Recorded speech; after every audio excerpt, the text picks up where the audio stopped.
Growing up, I always knew I was different from the rest of my family.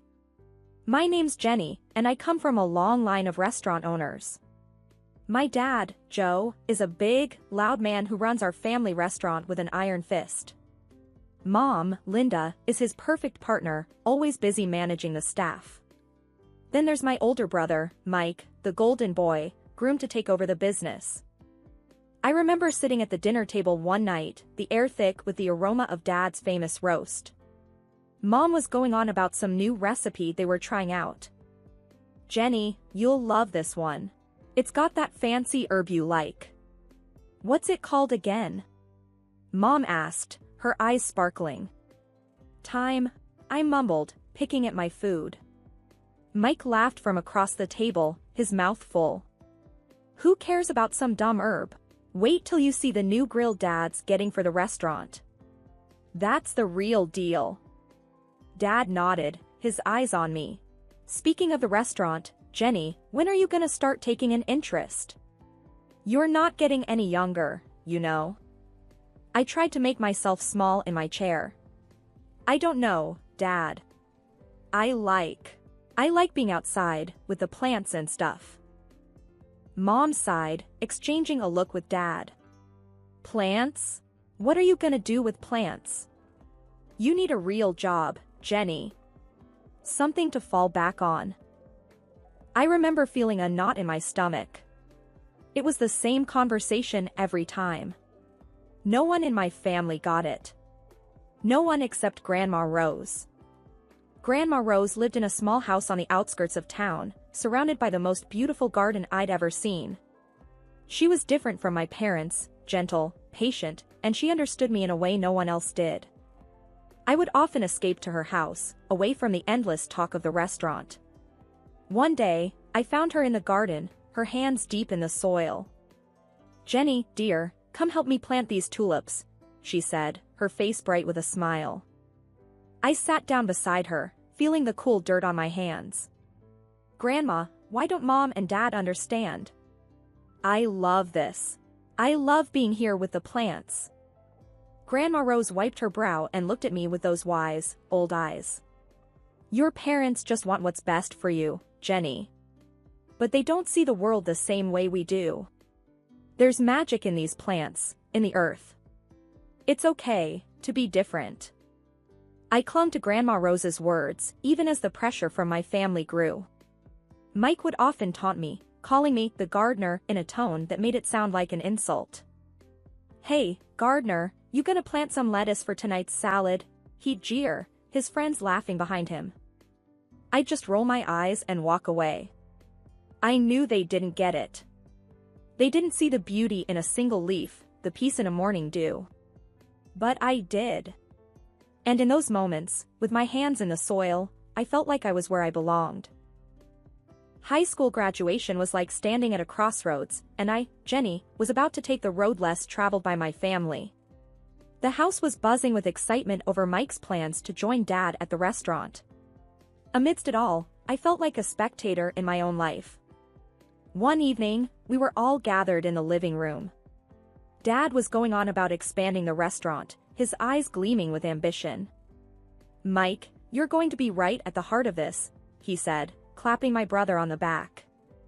Mike puffed up like a proud rooster. "Yeah, I've got some ideas already, Dad. We're gonna make this place huge." I sat there, fiddling with a loose thread on the couch, feeling invisible. Mom turned to me, her voice sharp like she was waking me up from a daydream. "And what about you, Jenny? Ready to step up? You can handle the front desk, learn the ropes." I took a deep breath. It was now or never. "Actually, I'm not going to work at the restaurant. I'm going to study landscape design," I said, my voice barely above a whisper. The room went silent. Dad's face turned red, like a tomato about to burst. "Landscape what now?" he barked. "That's no career for you. You're a part of this family, and the restaurant is our legacy." Mike snickered. "What are you gonna do? Plant flowers for a living?" I felt my cheeks burning. "Yes, Actually, that's exactly what I'm going to do. I'm good at it, and I love it. Mom's face was a mix of confusion and worry. Jenny, be sensible. You can't make a living off playing in the dirt. I stood up, feeling a surge of defiance. It's not just playing in the dirt, Mom. It's creating something beautiful, something real. I'm not asking for your approval, but I am telling you, this is my decision. Dad slammed his hand on the table, his voice booming. If you choose this foolishness, you're on your own. Don't expect any help from us.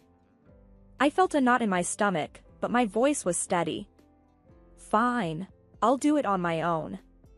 Grandma Rose, who had been quietly knitting in the corner, finally spoke. Her voice was calm but carried weight. Joe, let the girl follow her heart.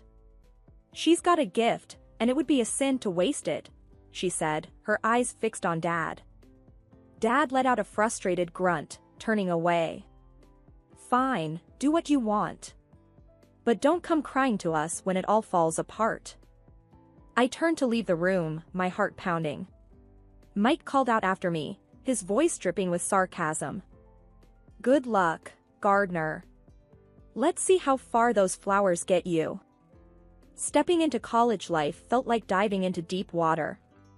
It was thrilling, yet daunting. Jenny, was far from the familiar paths of my family's expectations, ready to carve my own way in the world of landscape design. I still remember the buzz of the first day in class, the room swirling with the energy of eager students. I found a spot in the back, trying to shrink into the shadows. That's when Zoe, a girl with fire engine red hair and eyes full of mischief, dropped into the seat next to me. Hey, there, newbie, I'm Zoe. First-timer in landscape design? I gave a shy nod. Yeah, I'm Jenny. It's all a bit overwhelming. Zoe's laugh was loud and genuine. You'll fit right in. Wait till you get your hands into the real dirt. It's epic. What dragged you into this world? I hesitated, the sting of my family's disapproval still fresh. I've always loved plants, the outdoors. It's where I feel right, you know. Her grin widened. Perfect place for you then. Classes were a whirlwind of learning and creating. I was absorbing things like a sponge, from the science of soils to the art of design. I was finally speaking a language I loved. After one particularly intense session, Mr. Davidson, our professor, a man as tall and sturdy as an oak, called me over. Jenny, your designs, there's something else. You've got a real knack for this, he said, his voice serious but encouraging. I was stunned. Really? Thank you, Mr. Davidson. I'm just trying to do my best. He leaned forward, his eyes piercing. There's potential in you. Don't let it go to waste. Push harder. His words became my mantra. I started to live in the studio, my designs becoming more ambitious, more expressive. It was exhausting, but exhilarating. But even in those moments of joy, a part of me yearned for my family, despite everything. One quiet evening, I gathered the courage to call home. The phone rang, each tone heavy with anticipation. Finally, Mom's voice came through, sharp like a knife's edge. What do you want, Jenny? Her tone stung, but I pushed on. I just wanted to check in, see how everyone is. She snorted, her voice dripping with scorn. Oh, now you care? After running off to play in the dirt, abandoning your own family. I clenched my teeth, fighting to keep my voice steady. I didn't abandon anyone, Mom. I just chose a different path. Her laugh was bitter. A dead-end path, you mean? Don't expect us to be here waiting when it all crumbles around you. The call ended soon after, leaving a sour taste in my mouth. But it also fueled a fire in me. I dove back into my work with a new intensity, determined to prove not just to my family, but to myself, that I was on the right path. Life has a way of throwing curveballs, and mine came in the form of a phone call during my final year of college.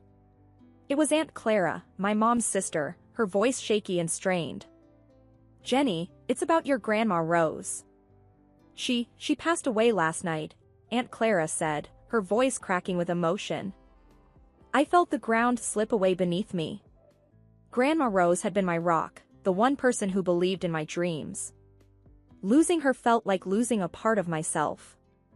The funeral was a somber affair. My family was there, all stiff and formal. Dad, Mom, and Mike looked like strangers to me. After the service, I overheard Mom talking to Aunt Clara. "I still can't believe she left that house to Jenny. What's she going to do with it? She can barely take care of herself," Mom said, her voice dripping with disapproval. I felt a surge of anger but bit my tongue. I didn't want a confrontation, not there, not then. The will reading was a few days later. Grandma Rose had left me her house, the beautiful garden haven where I had spent countless hours. My family was shocked, their whispers sharp as thorns. "Why would she leave it to Jenny? She's never around anyway," Mike muttered under his breath. Dad's face was like thunder. "This is ridiculous. That house could have been sold, put money into the restaurant." I stood up, my voice steady but firm. "Grandma knew I loved that house, that garden. It was where we spent so much time together. I'm going to keep it, just as she wanted." Mom's response was cold and harsh. "So, you're just going to live there alone, playing in the dirt? What a waste." Their words stung, but I had made up my mind. I moved into Grandma's house, immersing myself in the garden she had loved so dearly. I started renovating the place, pouring my heart into every plant, every flower bed. As the months passed, I transformed Grandma's garden into something truly special. It became my sanctuary, a place where I could be myself, away from the judgment and expectations of my family. The day the invitation to Mike's wedding arrived at my doorstep was a day of mixed feelings. It was a fancy piece of paper, golden letters against a white background, representing a part of my life I had left behind. Staring at it, I felt a storm of emotions churn inside me. I decided to go, but on my terms. I dressed in a way that felt true to me, elegant but simple, a far cry from the dirt-stained clothes they remembered. Entering the restaurant, the sights and sounds of my past life engulfed me. I spotted my family across the room. Mom, Dad, and Mike, all decked out, looking like a picture-perfect family. I braced myself and walked over. "Jenny? I didn't think you'd accept the invitation." Mom's voice was sharp, cutting through the noise. "I came to see Mike get married." "It's a family event, isn't it?" I replied, trying to keep my voice level. Mike glanced at me, his smirk familiar and unwelcome. "What's the matter? Ran out of bushes to trim. Decided to play dress-up for a change?" I felt a familiar sting, but I brushed it off. "I'm just here to wish you well, Mike." It was then that his bride, a tall woman with a haughty look, chimed in. "Oh, this is the infamous Gardner sister? Did you manage to scrub the dirt from under your nails, dear, or is that your natural look?" Her words, sharp and mocking, hung in the air. I clenched my jaw, refusing to let her see how deep they cut. "I clean up just fine, thanks for asking." "Congratulations to you both." Dad's eyes were cold, his voice colder. "Your being here doesn't erase the past, Jenny. You chose your path." Their words were like thorns, but I had grown a thick skin. "I'm not here to rehash old arguments. Just wanted to wish Mike a happy married life." I was quickly ushered to a small table in the corner, away from the family. Sitting there, I could feel the curious stares and hushed whispers. "That's the gardener," they whispered, "the black sheep of the family." But as I sat there, a sense of pride welled up in me. Yes, I was the gardener, the one who had dared to follow her own path. I was no longer the shy, unsure girl they remembered, but a woman who had found her strength, who had bloomed in spite of them. My discomfort only grew as the evening stretched on. Sipping my drink, I tried to make myself invisible, but that plan fell apart when I caught the eye of some guys I knew from childhood, Mike's friends, the same ones who used to join him in mocking me. "Look who's here, the family's little dirt digger," one of them, Jake, jeered as they approached, a sneer plastered on his face. I took a deep breath, steeling myself. "Actually, it's landscape designer. But I wouldn't expect you to understand the difference." Their laughter was harsh, grating. "Oh, listen to her, thinks she's all high and mighty now." Chris, another one, added with a scoff. I bit back a sharp retort, my hands clenching under the table. "I've worked hard for my success. My job is more than just playing in the dirt." Their amusement was cut short when an elderly man at the next table interjected. He'd been listening, his expression growing increasingly disapproving. "I've seen this young lady's work. The new park downtown, that's hers. It's outstanding. Shows what you know." The group was visibly taken aback, their smugness faltering. Muttering under their breath, they slunk away, their egos bruised. Emboldened, I decided to venture out from my safe corner, mingling through the crowd, dodging glances and whispers. That's when I overheard Mike, speaking to a group of his friends.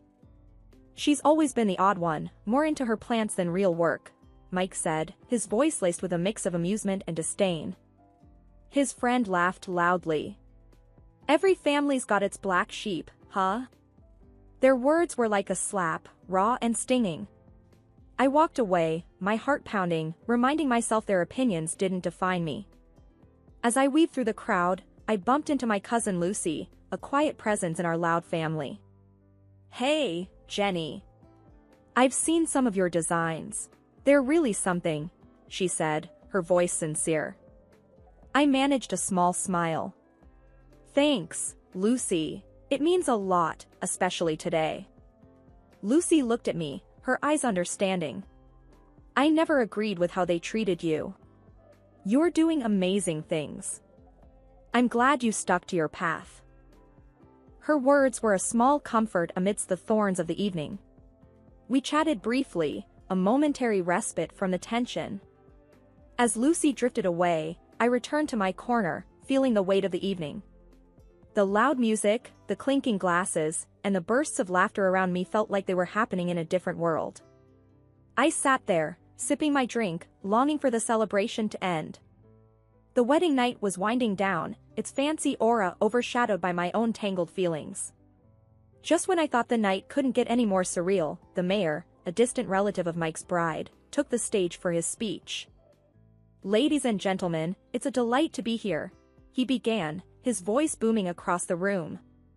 "But tonight, I want to highlight a special guest among us, a true star in the world of landscape design, Jenny." Hearing my name, I almost choked on my drink. I stood up hesitantly, feeling like a deer caught in headlights. The mayor beamed at me. "Jenny here is the brilliant mind behind the transformation of our city park. She's a celebrated landscape designer who's won multiple awards for her incredible work. Let's give her the recognition she deserves."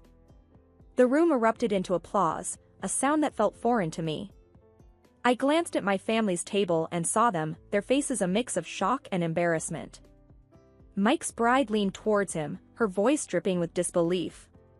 "Is he talking about your sister, the gardener?" Mike mumbled something, looking like he wished the floor would swallow him up. The mayor's praise continued. "Jenny's work has revitalized our city. She's a true talent." Amidst the clapping, I felt a surge of confidence. The mayor's words were like a light, dispelling the shadows of doubt and scorn from my family. Then, seizing the moment, I decided to speak up. "Thank you, Mayor, for your kind words. It's an honor to contribute to our city's beauty." I paused, my gaze sweeping over the crowd, settling on my family. "It's funny, isn't it? How life turns out. Mike, you and your bride are perfect for each other. Your shared talent for rudeness to others is quite remarkable." The room went silent, the air thick with tension. My parents, my brother, and his fiancée blushed deep red, their shame as visible as if I'd slapped them. Mom's voice cut through the silence, sharp as a knife. Jenny, what are you saying? This is your brother's wedding. I met her gaze, unflinching. Just speaking the truth, Mom. Something our family seems to struggle with. Mike stood up, his face red with anger. You can't come here and talk to us like that. I held my ground, my voice steady. I've earned my right to speak, Mike. Maybe it's time you all listened. The confrontation ended with Mike sitting down, defeated, and the room slowly buzzing back to life. The mayor gave me a nod of respect before moving on. As I sat back down, the weight of the night lifted slightly. I had spoken my piece, stood up for myself in a way I never had before. I was no longer just the gardener or the outcast, I was Jenny, a recognized landscape designer, someone who had grown past her family's narrow expectations. After Mike's wedding, word got out about my success as a landscape designer. People were buzzing about the awards I'd won and the projects I'd aced. It felt like stepping into the sunlight after years in the shadows. And then, my family came calling. One afternoon, while I was busy sketching out a new garden design, my phone rang. It was Mom. Her voice had a sweetness to it that felt out of place.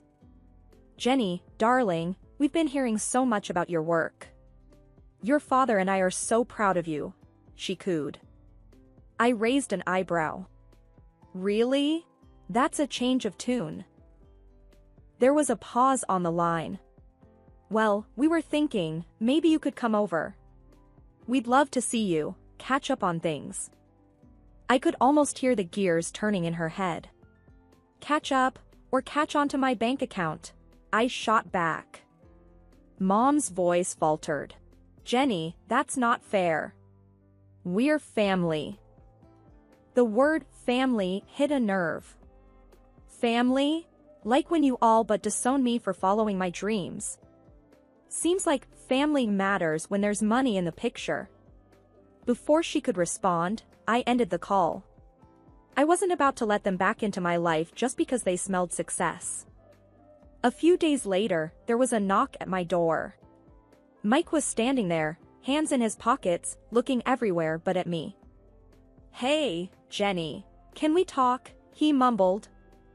I crossed my arms. This should be good. What do you want, Mike? He shifted uncomfortably. Look, I know we haven't been great. But you're doing well, and I was wondering if you could, help me out a bit. I couldn't believe what I was hearing. Help you out? After years of calling me the gardener and laughing at my ambitions. Mike's face reddened. I didn't mean it like that. It's just that things are tough, and I cut him off. Save it, Mike. I'm not your ATM. You and the family made it clear how you felt about me. You can't just waltz back into my life when it's convenient. He opened his mouth to argue, but I stopped him. No, Mike. You made your bed. Now lie in it. After he left, I sat in my garden, surrounded by the beauty I had created. My phone rang a few more times over the next week, more attempts at reconciliation from my family, but I didn't answer. I was done with their fair-weather affection. I had built a life for myself, one that didn't need their validation or their greed. I was thriving in my own right, and that was all that mattered. They had chosen their path, and I had chosen mine. As I looked around at the plants and flowers that were a testament to my hard work and passion, I realized I had everything I needed right here. I was happy, successful, and free from the toxic ties that had once bound me. This wasn't just the end of a chapter, it was the beginning of a whole new book. My book. And I was going to make sure it was a bestseller, written on my own terms, in my own style. The new growth in my life was just starting, and I was ready for whatever came next.